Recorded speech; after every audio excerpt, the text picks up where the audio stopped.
Welcome everyone. If you're joining us, we're going to begin in a few moments.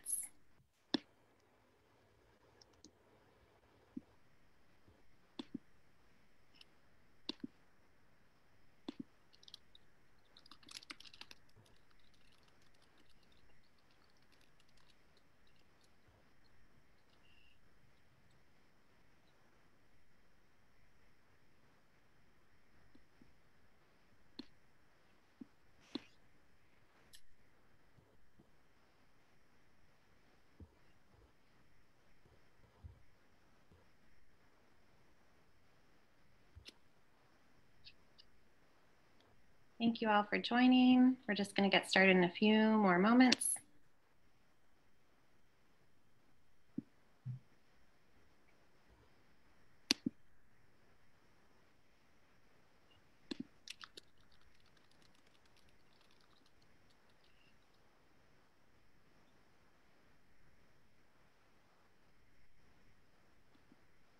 Okay. Hello and welcome everyone. I'm Rachel Nilsson-Ralston. I'm San Francisco Hillel's Executive Director, and thank you for joining us this evening to learn from Ambassador Dennis Ross. It's been just over 1 week since Election Day and 5 days since we learned the results of our presidential race, and there's still so much uncertainty about what the next few weeks or months will look like and how to interpret Jewish American votes. 70% of American Jews voted for Joe Biden and 30% voted for Donald Trump, yet the polls out of Israel show overwhelmingly high approval ratings of the Trump administration. So it's not just that Democrats and Republicans are divided. Israeli and American Jews have different perspectives, and American Jews, who make up 2% of our country, are grappling with how our connection to Israel influences our votes. Partisanship is at an all-time high. So while dizzying, facilitating exploration of these complex topics is what San Francisco Hillel does best. Yes, it's increasingly hard to be a pluralistic, inclusive organization, but as our students know, we welcome everyone. And students, others might tell you what to think, but at Hillel, you know, we encourage you to define your identity for yourself and learn more so you can build your own views. We are inspired by your passion for justice and equity and see that you're eager to repair the world you're inheriting. We share your frustrations that there's not yet peace in the Middle East, and we believe that you'll be the ones to make that dream come true in your lifetime. You can even start from where you are right now by endorsing equity and encouraging learning on campus. We appreciate all of the community members who are joining us tonight. Your support ensures that we can provide learning opportunities like this one, as well as the resources and Jewish community to build this next generation of leaders. Thank you for being here and for all you do to keep Hillel strong. Our campuses are not easy places to have these political conversations, and we hope that you're as proud as we are that our young adults are thoughtfully leaning into these topics. We are thrilled to provide this opportunity to learn from one of the diplomats who's been in the room during negotiations, advised policy decisions. So much in the Middle East has changed this year. Israel and the United Arab Emirates signed the Abraham's peace agreement. Israel signed normalization agreements with Bahrain and Sudan. And if we think that our election was tough, Israel held 3. And just recently, Seb Erekat, SFSU alum and chief negotiator for the Palestinians, died from COVID-19. What does a Biden presidency mean for all of these things? So without further ado, I'm going to hand it over to one of our phenomenal student leaders, Connor, who will introduce Ambassador Ross. Take it away, Connor. Hi, everyone. My name is Connor McLennan, and I'm a junior at San Francisco State University studying political science. I also serve as a Stand With Us Emerson Fellow, and I'm a student leader within my SF Hillel's design thread. It is my pleasure to welcome to you all tonight Ambassador Dennis Ross. Ambassador Dennis Ross is counselor and William Davidson Distinguished Fellow at the Washington University or Institute for Near East Policy. He also teaches at Georgetown University's Center for Jewish Civilization. For more than 12 years, Ambassador Ross played a leading role in shaping U.S. involvement in the peace process for both the George H.W. Bush and Bill Clinton administrations. He additionally served 2 years as special assistant to President Obama and National Security Council Senior Director for the Central Region, and a year as Special Advisor to Secretary of State Hillary Rodham Clinton. Prior to his service as Special Middle East Coordinator under President Clinton, Ambassador Ross served as Director of the State Department's Department Policy Planning staff in the first Bush administration. He played a prominent role in U.S. policy towards the former Soviet Union, the unification of Germany and its integration into NATO, arms control negotiations, and the 1991 Gulf War coalition. During the Reagan administration, he served as the Director of Near East and South Asian Affairs on the National Security Council, and also as a Deputy Director of the Pentagon's Office of Net Assessment. A graduate of UCLA, Ambassador Ross wrote his doctoral dissertation on Soviet decision-making, in addition to serving as Executive Director of the Berkeley-Stanford Program on Soviet International Behavior. He received UCLA's highest medal and has been named the UCLA Alumna of the Year. Ambassador Ross additionally authored 5 books on the peace process, the Middle East, and international relations. Most importantly, he published Be Strong and Good Courage, How Israel's Most Important Leaders Shaped Its Destiny, with his colleague David Mikulski in September 2019.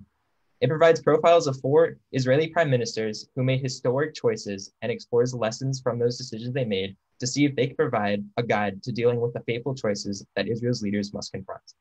Thank you so much for joining us, Ambassador Ross. I will hand it off to you now. Thank you. Thanks for having me. And let me say that it would be very easy for me to spend all my time just talking about the difference between Donald Trump and Joe Biden as it relates to foreign policy, what they're going to do in the Middle East. And I would rather save that for the Q&A because I'd like to create a context for how to think about what's going on in the region and then relate it to what I think a Biden presidency will mean in ways that are different from what President Trump has done up until this point. So let me start by doing the following. I want to say something about the Middle East more generally, and then I'm going to get to what's changing in the region, because something pretty profound is changing in the region. And I want to describe that because it also suggests at a time when everything else in the region might look pretty bleak, this actually looks somewhat more hopeful. In fact, usually these days, I mean, until recently, I have to say that I usually joke that when I spoke, I always felt like I needed to pass out antidepressants when I was done. And now I don't feel that, although I have to admit, partly that might be because my own mood is a little different after the election, but that's a separate issue. So let me just start by saying, in the Middle East today, there are 3 separate groupings.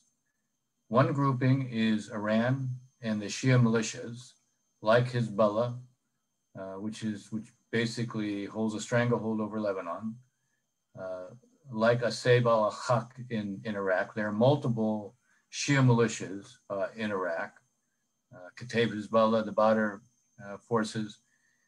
So Iran, the Shia militias represent one kind of grouping. A second grouping is Turkey, Qatar, the Muslim Brotherhood, Hamas, and the like. Turkey at this point increasingly sees itself as playing more of a role in the region and what might be called its near abroad. The worse the economic situation gets within Turkey, the more President Erdogan is developing a kind of outreach outside of Turkey, much like Vladimir Putin, who seeks to build legitimacy on the inside by what seems to be restoring Russia's standing and weight and influence on the outside. Erdogan is approaching, kind of similar, is approaching I would say his challenges in a similar way. So you've got Iran and the Shia militias, then you basically have Turkey, Qatar, and the Muslim Brotherhood. And then you have the rest of the Sunni Arab states and Israel. Now, I wouldn't have said that in the past, but I say it now. And I want to describe where this has come from and why. First, in the introduction, or at least what Rachel was talking about, she referred to the Abraham Peace Accord.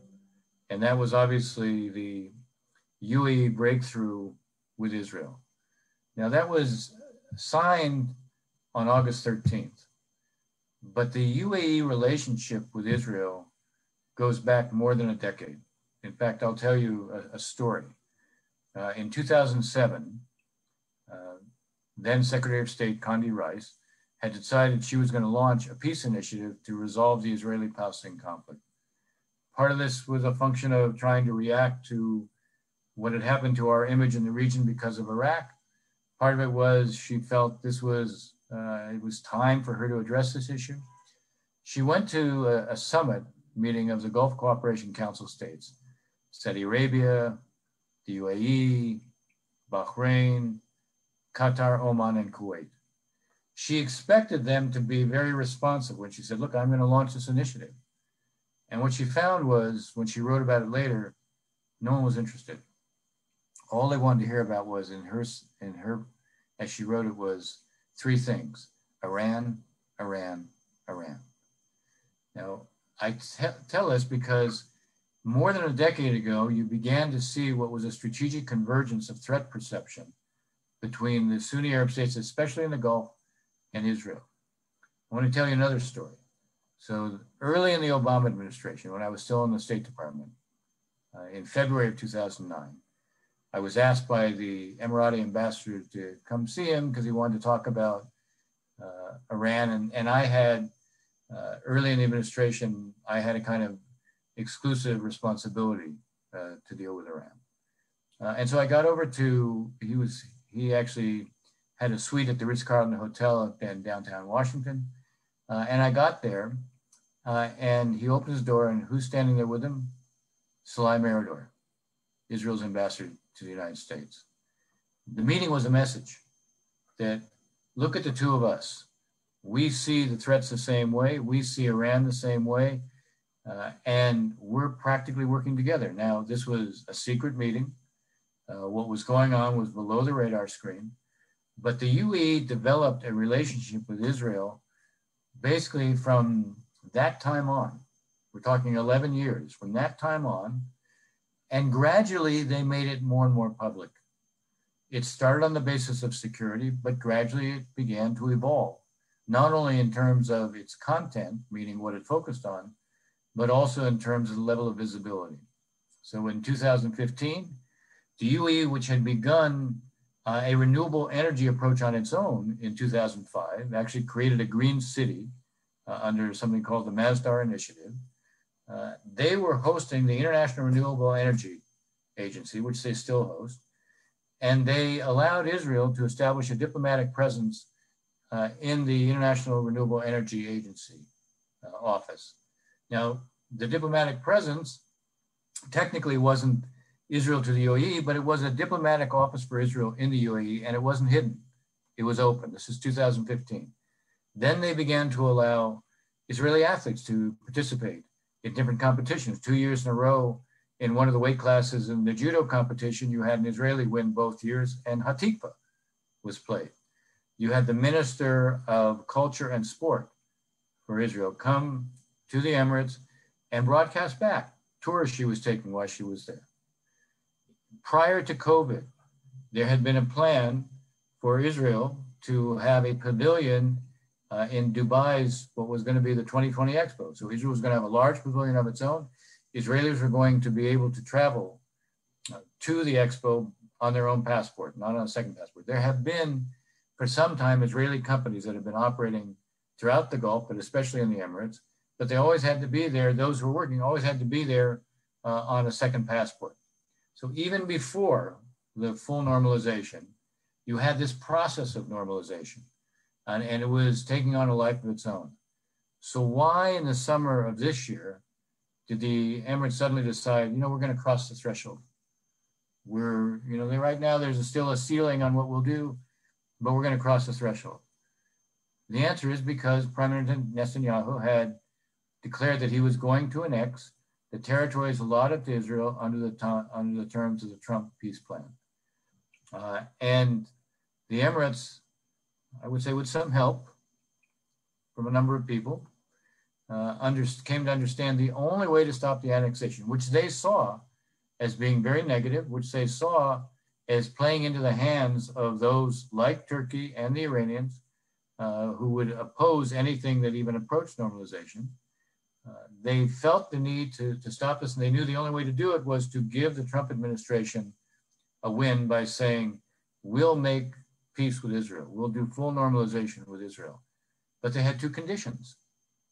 The first condition was no Israeli annexation.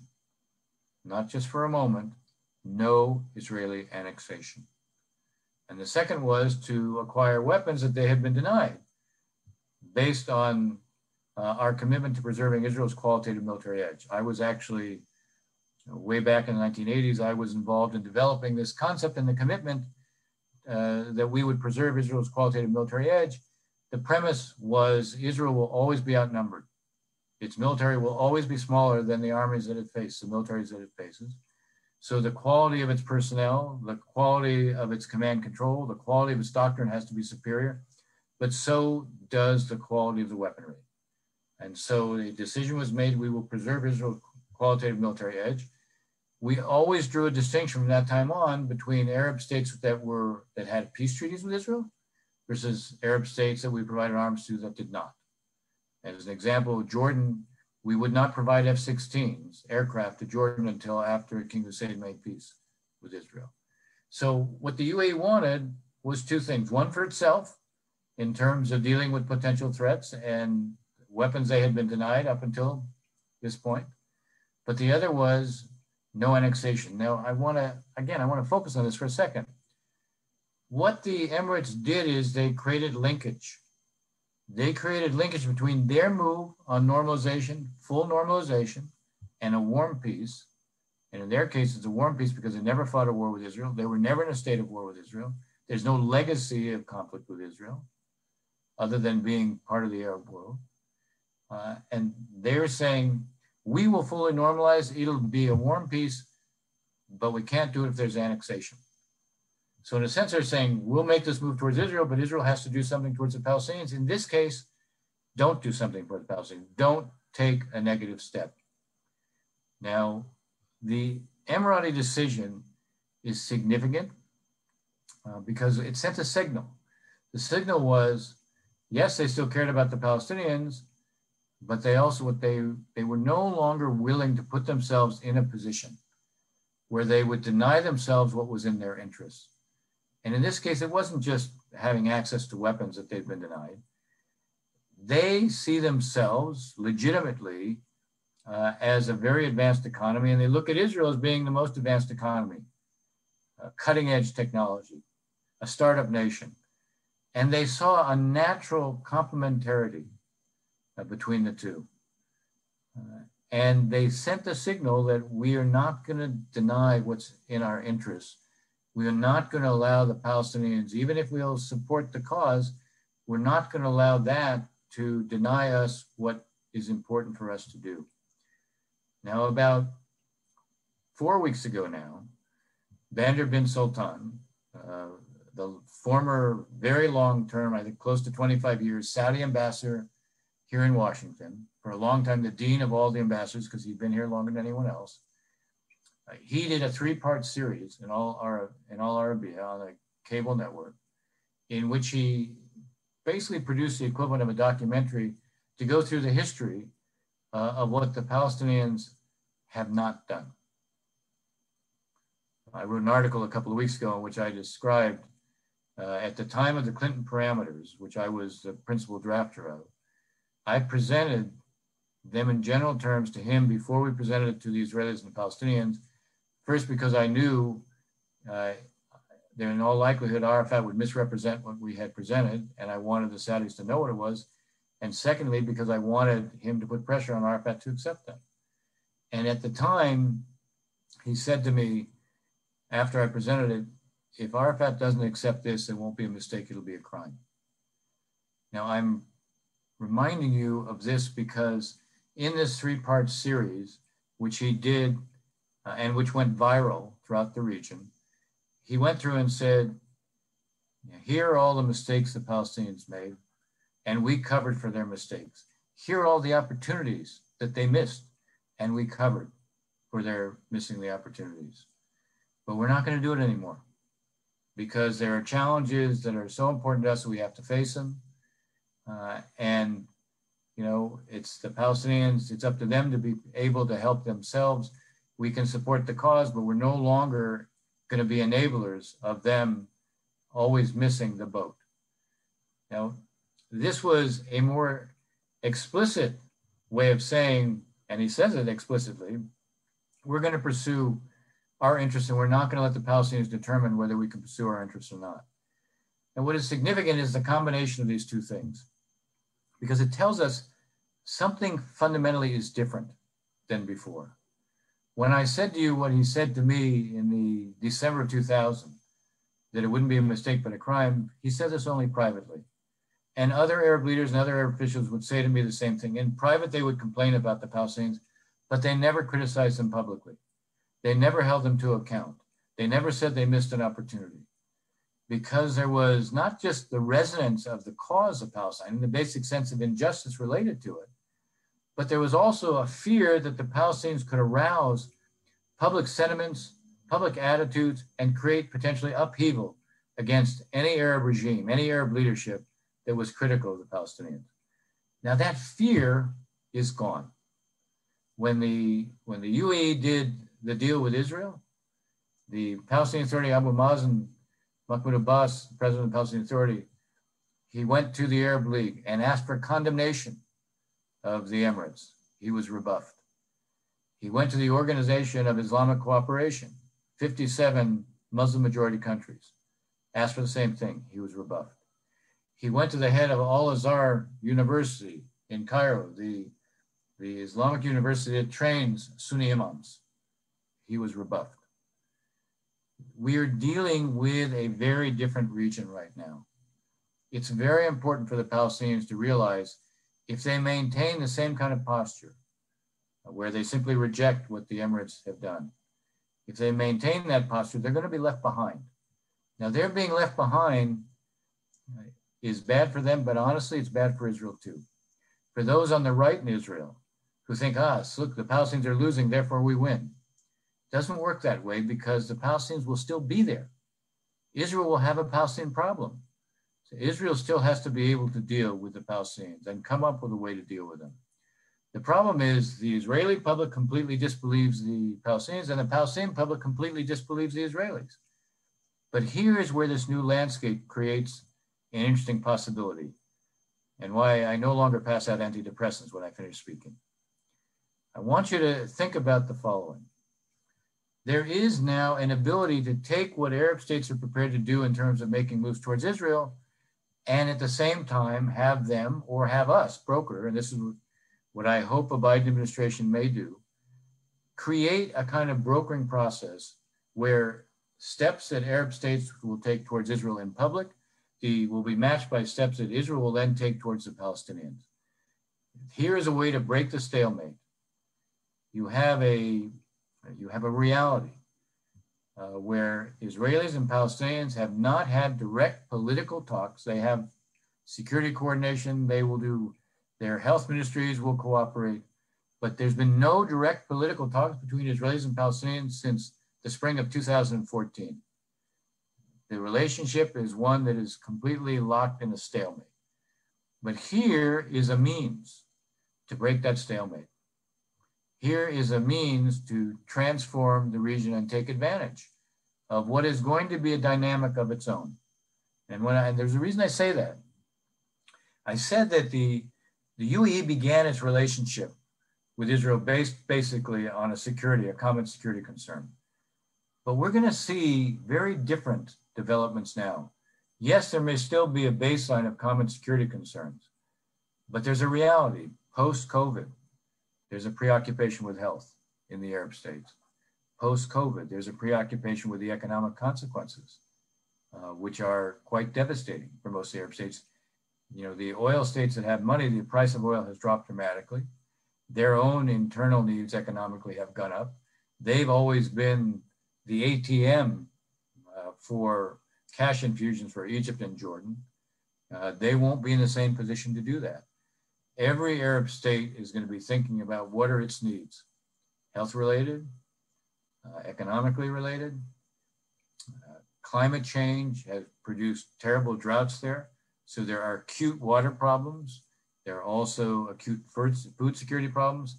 You know, Israel is the only country in the world that uses retreated wastewater, the way it does.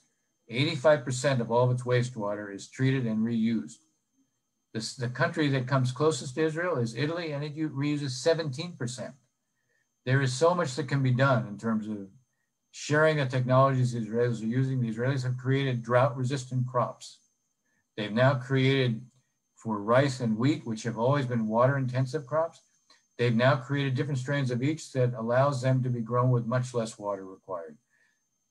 They created sensors for palm trees that have been subject to a certain kind of insect infestation. These sensors pick up when they're there. The dates, which are still a significant product of the Gulf states in particular, this is a way to rescue that industry. So there is a recognition that they have needs and that Israel can be helpful in providing those needs. That's why you can take what Arab states are going to keep doing. They may do it in the same way. I mean, if it took 11 years for the Emiratis, I'm not saying it's going to take 11 years for the Saudis or for the Moroccans or for the Algerians, but they will move step by step. Now, every time they take a step, that can be choreographed in a way where Israel takes a step towards the Palestinians. And then the Palestinians can also be responsive to the Israelis. This is how you begin to restore a sense of possibility. This is the way you begin to restore a sense of belief, which has been totally lost. So in what otherwise are grim circumstances, we have now, given the changing realities in the landscape of the Middle East, we now have what is a very new possibility. And that's a reason to think that in combination with what is a new American administration that believes America should lead in the world, as opposed to cutting itself off, America should work with its partners as opposed to thinking it should go it alone. America should be a leader again, sharing in the right way, as opposed to not America first, but America alone.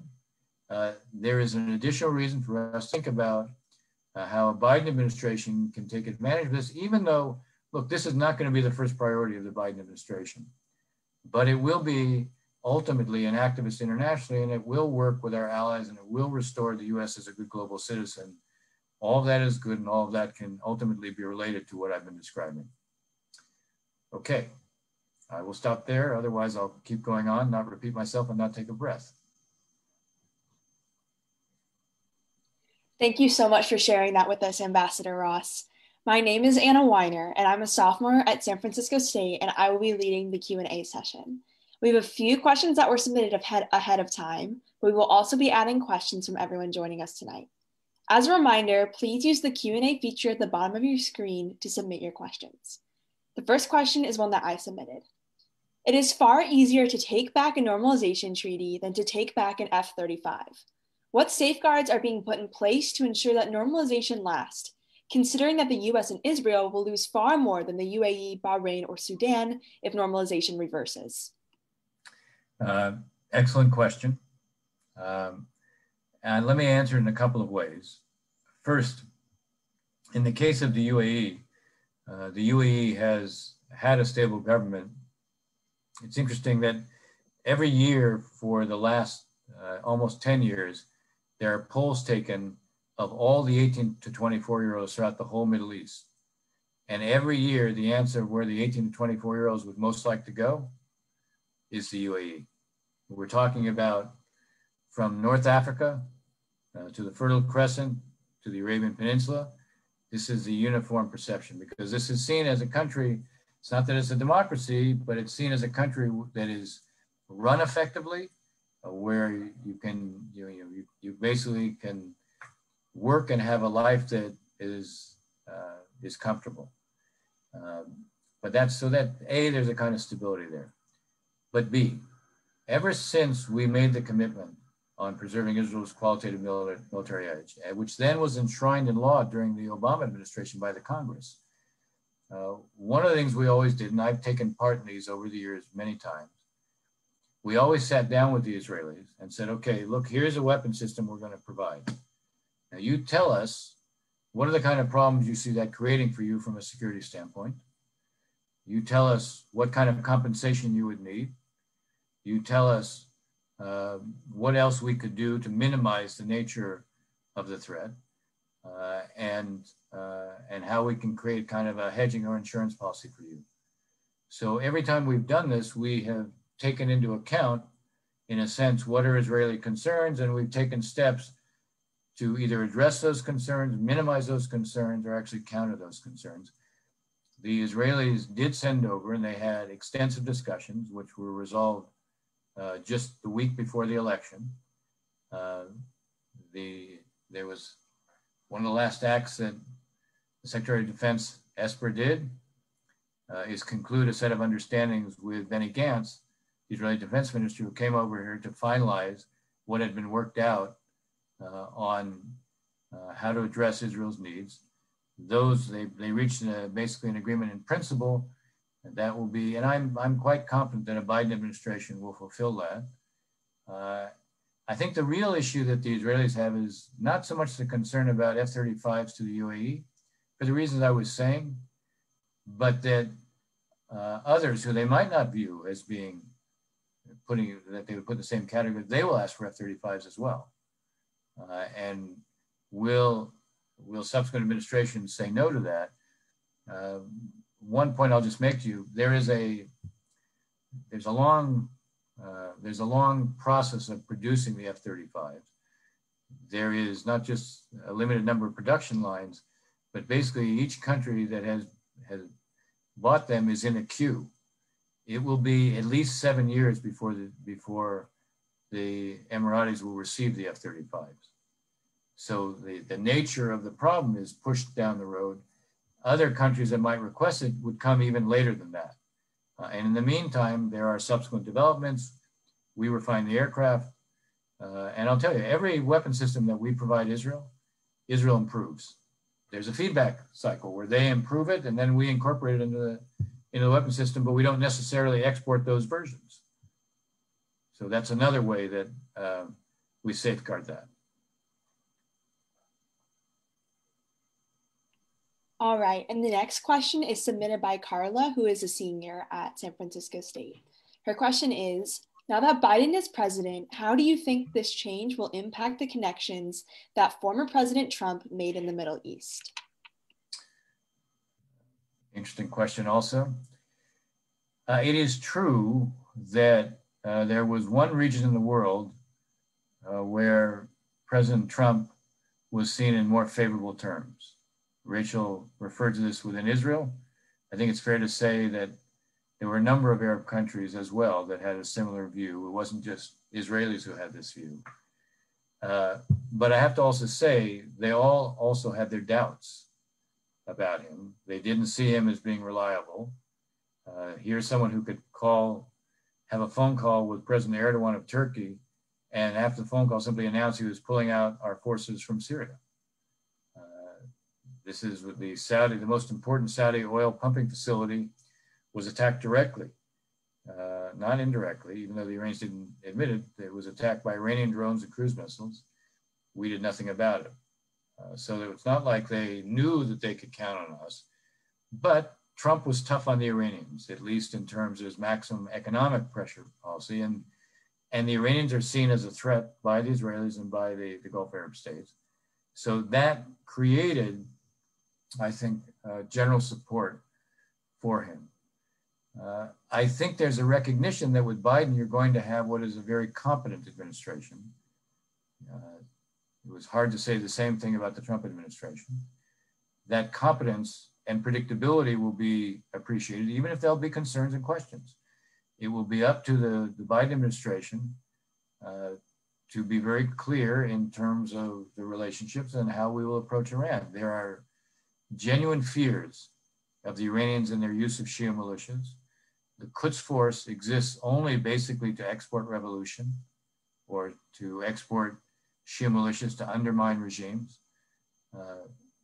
There is no other force quite like it in the world, whose sole mission is to be operating on the outside, but explicitly to try to train, cultivate these militias to challenge regimes.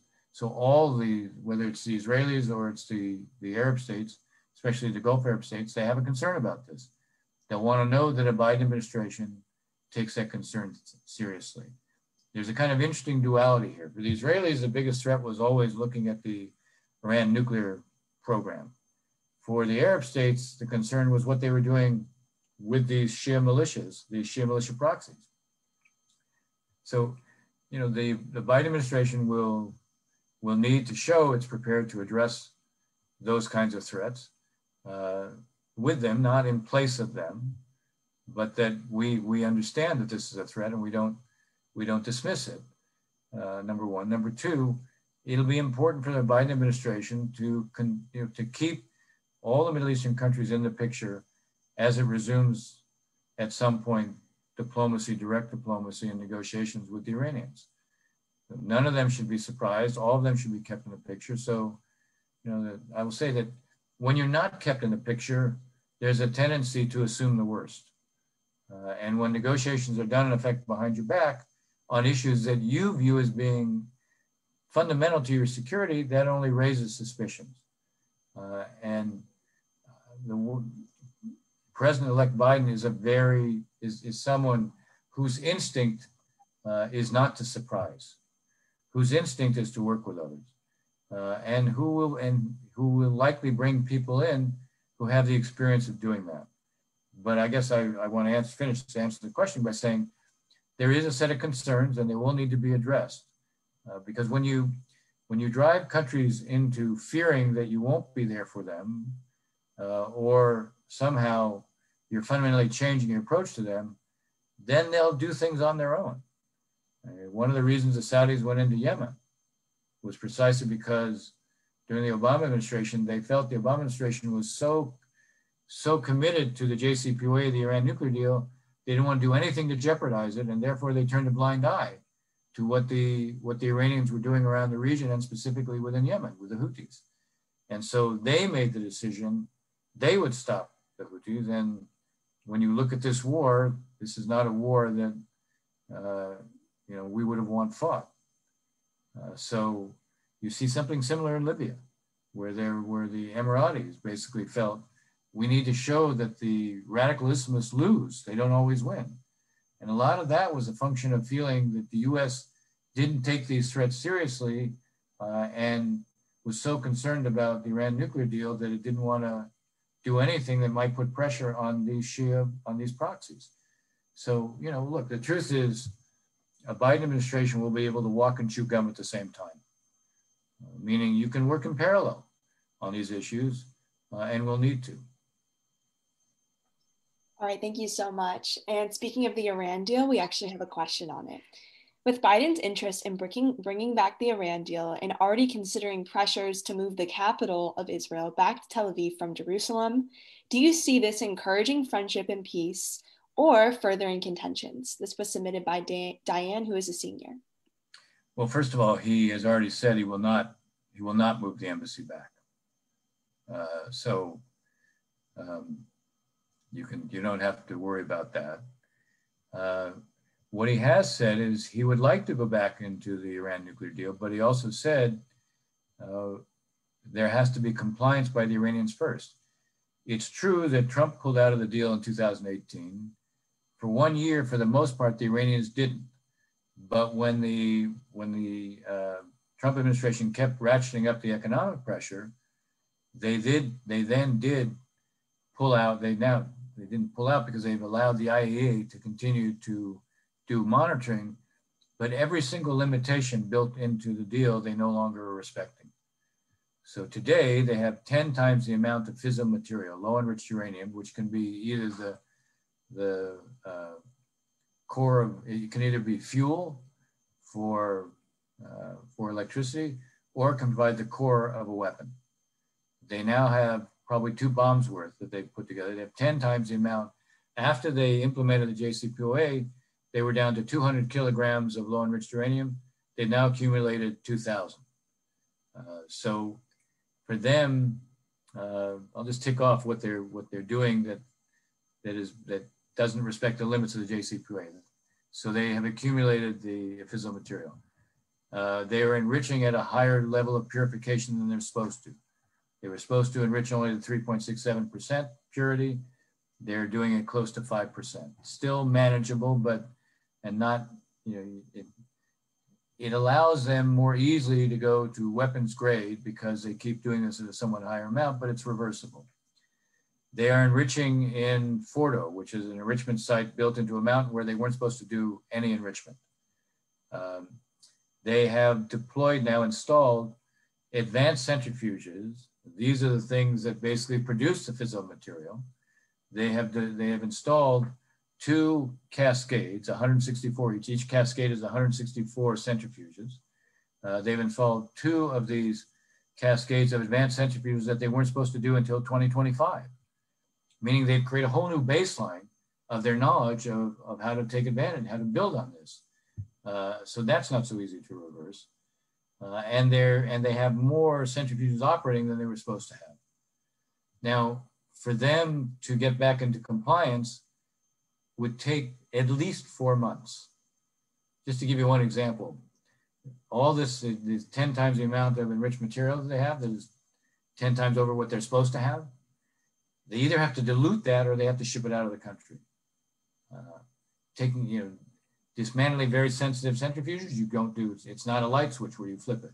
So it will take them at least 4 months. And the Biden position is, we'll come back into compliance, meaning we would lift the nuclear sanctions, but we're not going to do that while you're not in compliance.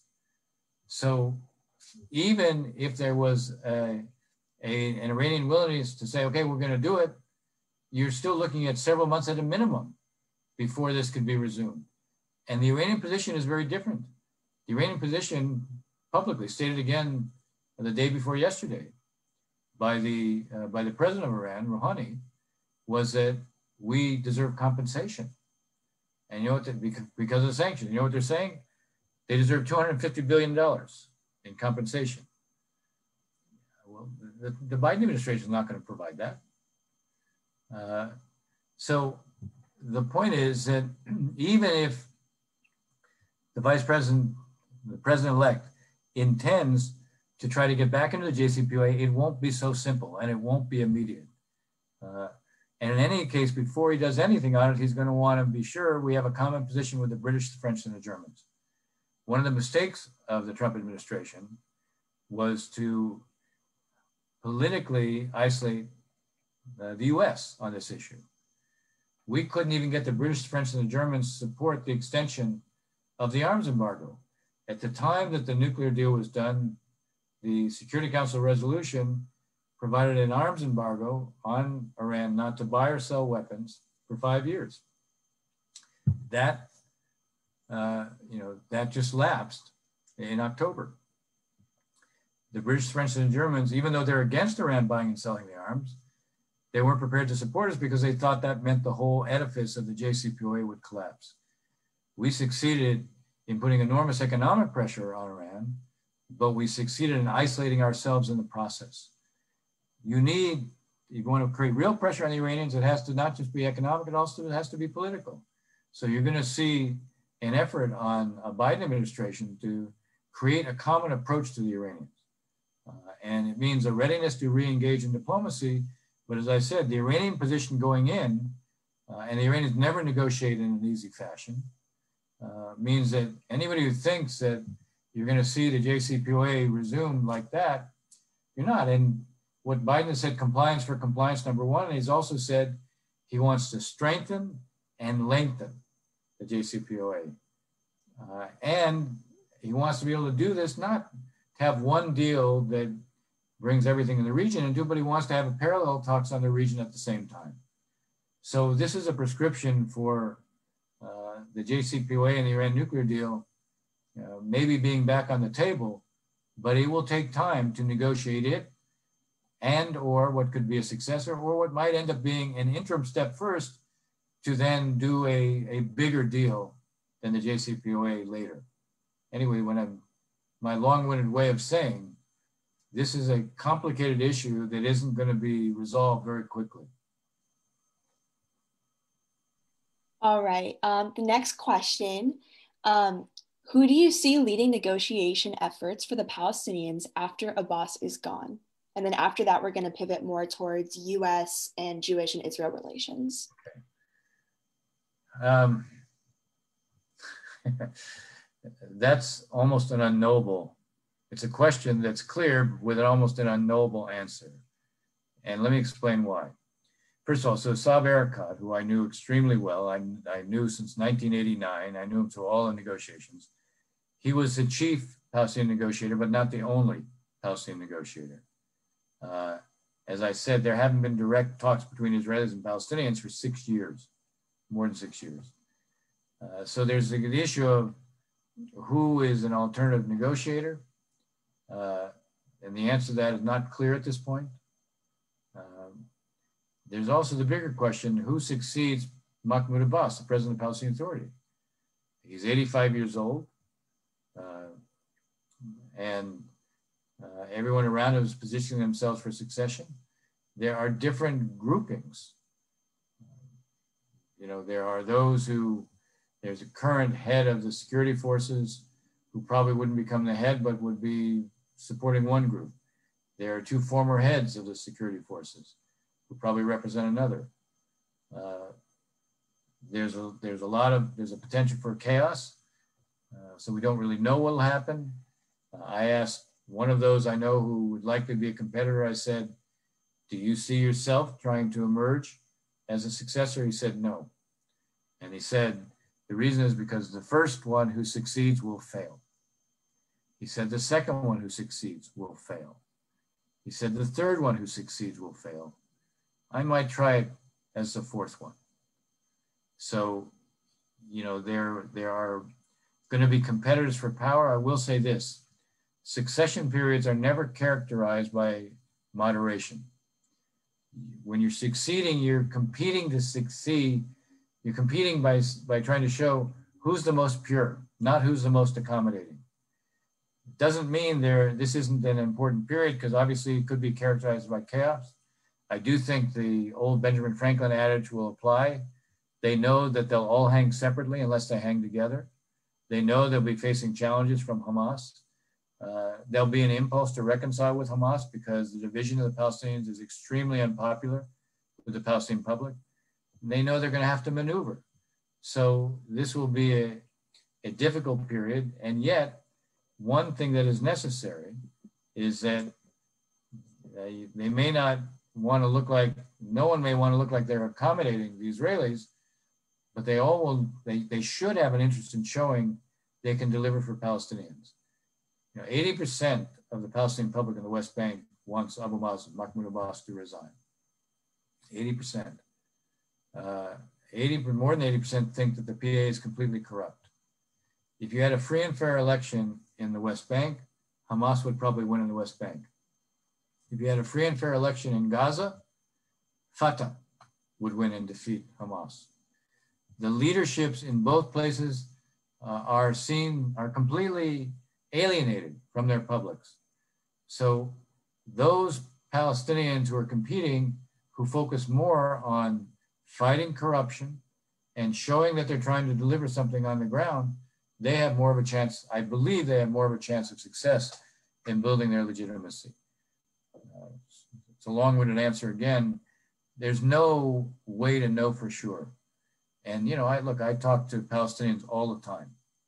I had a long Zoom call this morning. And, you know, they're dealing in a world of uncertainty as well. All right, to our next question. It seems that in 2020, Donald Trump increased votes from certain minority groups, including Jews.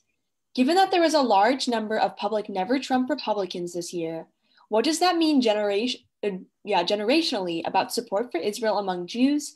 And does that influence future American foreign policy? Well, I think the first thing to say is most American Jews don't vote with Israel as their main issue. So the voting reflects their concerns about the domestic realities. I actually think the Jewish vote the Jewish vote for Biden was higher than 70%. It was, from what I've seen in Florida, Trump got 41% of the Jewish vote, but in the rest of the country, it was closer to between 20 and 23% of the vote. So I think, again, the vast majority of Jews in this country, they vote on domestic issues here. Israel is not the main issue. It is for some, but for the majority, it's not. So that's partly the explanation. So people were voting, and they were voting basically on a domestic agenda, and many saw it as a referendum on Trump, and that determined their vote. Look, for the Israeli public, Trump seemed to be good for Israel. I think in some ways he was, in other ways he was not. But their perception was, he was supportive of Israel and did things that were highly symbolic and appreciated, like moving the embassy, like recognizing Israeli sovereignty over the Golan Heights. I think that shaped the Israeli views, but I think the views in this country were different. Now, I also think demographics are different here within this country. The older Jewish demographic probably still thinks more about Israel than the younger Jewish demographic. And the older demographic, has a memory of the Shoah, has a memory of all the wars that Israel fought, state-to-state wars. And those were kind of crucibles in terms of shaping their view of Israel and their attachment to Israel. The younger demographic is one that those are basically issues that seem very distant. And they've grown up with an Israel that they see, being an occupying state. What I often say is that whatever your point of view here, you can find your counterpart in Israel. If you are very progressive in terms of your attitudes, you can find your counterpart in Israel. And I say something else. Whenever anybody sort of questions Israel's democratic credentials, I'll just say this. Think about the fact that the Attorney General, appointed by Prime Minister Netanyahu, the police commissioner, appointed by Prime Minister Netanyahu, both who came out of the nationalist camp, meaning on the right-wing side, they were the two people who've been responsible first for the investigation and then the Attorney General indicting the Prime Minister. There is no other country in the Middle East where the chief law enforcement officer would indict the leader. And that what I just said might extend beyond the Middle East.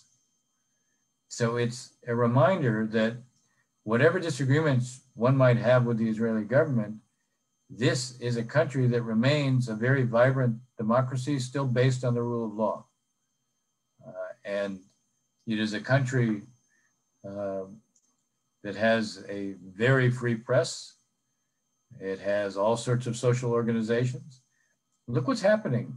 Even in the midst of the pandemic, you have constant demonstrations around the country that want the prime minister to resign. I mean, this is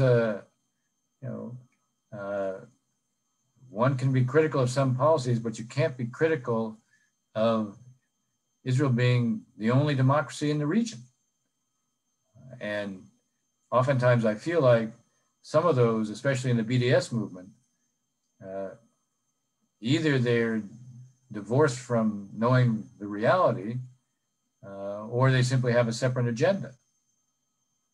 And there's something I would say these days that is really quite remarkable. At the very time when the Arab states are no longer boycotting Israel, you have people here who want to boycott Israel. That seems, and I'll just say it this way, that seems rather paradoxical. Actually, speaking about boycotts of Israel, at San Francisco State, our student government is currently considering a BDS resolution. How do you feel movements and organizations such as Boycott, Divestment, and Sanctions, or the BDS movement, have impacted the relationship between Israelis and Palestinians? Well, I would say this, those who favor this, what they're really trying to do is they're trying to bring the conflict from the region to the campus.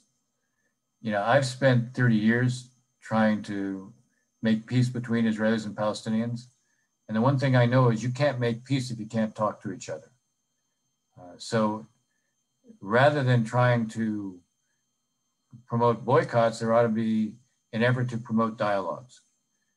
And as I said, think about the reality that you have Arab states that are not boycotting Israel now.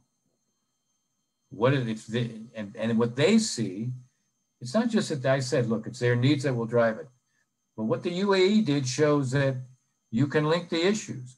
These are Arab states that will now become advocates with the Israeli government and to the Israeli public in terms of saying, look, you know, you have this issue with the Palestinians that needs to be addressed. And you can see you're now integrated into the region in a way you never were before. So you can feel more secure when you make these moves towards the Palestinians. So here are people here saying, let's boycott Israel when the Arabs aren't boycotting Israel. And so there's an illogic. If the Arabs aren't boycotting Israel, what is the logic of your boycotting? All right. And the next question is from Connor, a junior at San Francisco State. If you can name 3 things that are impacting the peace process between Israel and Palestine the most, what 3 would you choose? Well, the most important thing is the disbelief on both sides. It's very hard to make any progress or to get political leaders to feel like they can expose themselves on the issue when the Israeli public is completely convinced the Palestinians will never accept Israel as the nation state of the Jewish people, and the Palestinian public is completely convinced that the Israelis will never recognize an independent Palestinian state.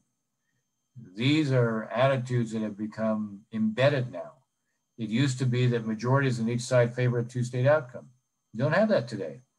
But I don't think you don't have that because suddenly those who used to believe in it don't believe in it. I think the point is they're not prepared to invest in it psychologically, emotionally. So the biggest problem is disbelief. I think the second biggest problem connected to that are the behaviors by each side that then deepen the perception of the other in exactly the wrong way. In the case of the Israelis, you know, the settlement building sends a message to Palestinians that Israel is simply going to act on its own and impose an outcome that denies us anything. And Palestinians continue to engage not just in incitement, but think about the fact they have a pay-for-slay reality. You know, those who kill or carry out acts of violence against Israelis and are in Israeli jails, their families are given priority in terms of payment, and they're given more payment. There is a social welfare department in the Palestinian Authority, and it will provide, small payments, the equivalent of like 200 shekels a month to people who are in need. But if you're the family of someone who's in Israeli jails for a long period of time, you can get up to 12,000 shekels a month. When many of those who've been arrested for carrying out these acts, when the Shin Bet asks them why they did it, they'll say, because I knew my family would be taken care of. That literally is pay for slay. How can you say that you are committed to a peaceful outcome when you support, quote, this payment to the families? The excuses I've heard over time was, well, if we don't do it, Hamas will do it. Okay, but you don't do everything Hamas does. You're not Hamas. They'll say other things like, but resistance is such a central part of our narrative. Okay, well, fine. You have a responsibility to change that. And so this is one of those things that has to change on the Palestinian side.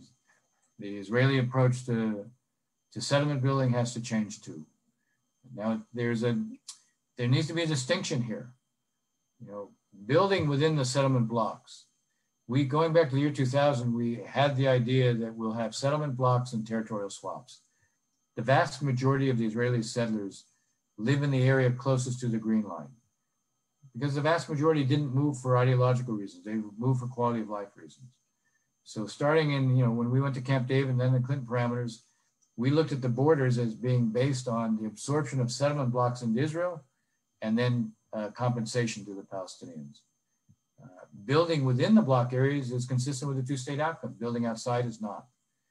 So, you know, the approach to settlement building could change, so you build only in the blocks. If the Palestinians, for their part, you know, would do at least end the pay for slay, that would be a starting point. So those are two areas. The third thing is the way each side talks about the other. Each side, in a public way, castigates the other. You know, I often used to say, look, let's see, rather than seeing and having a destructive cycle of who can be more critical of the other, why don't we create a virtuous cycle? How about if you take a positive step, it'll be acknowledged. That's you know, there needs to be an effort to create more of a virtuous cycle of discussion. And we see exactly the opposite of that. So those would be my three things.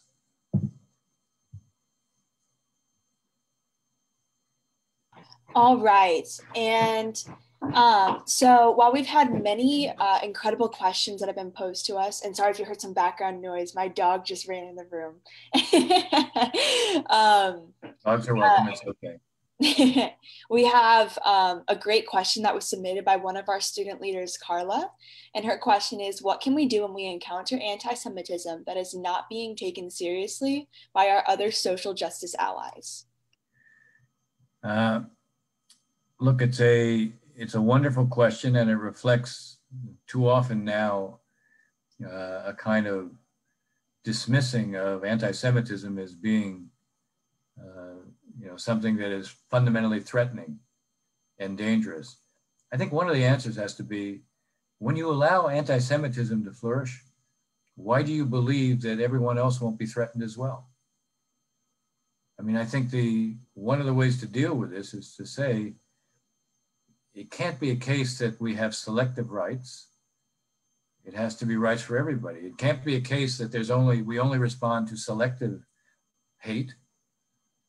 You know, we deal with hate as a universal problem, and you know, I think the answer here is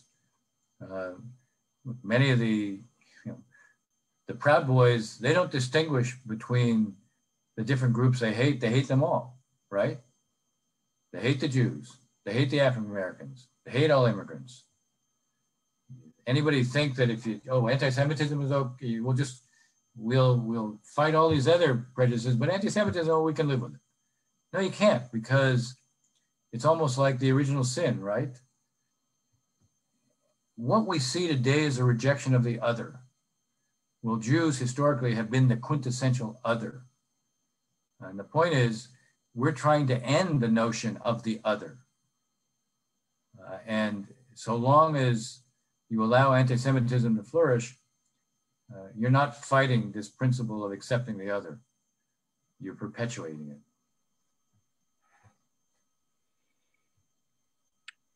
Wow.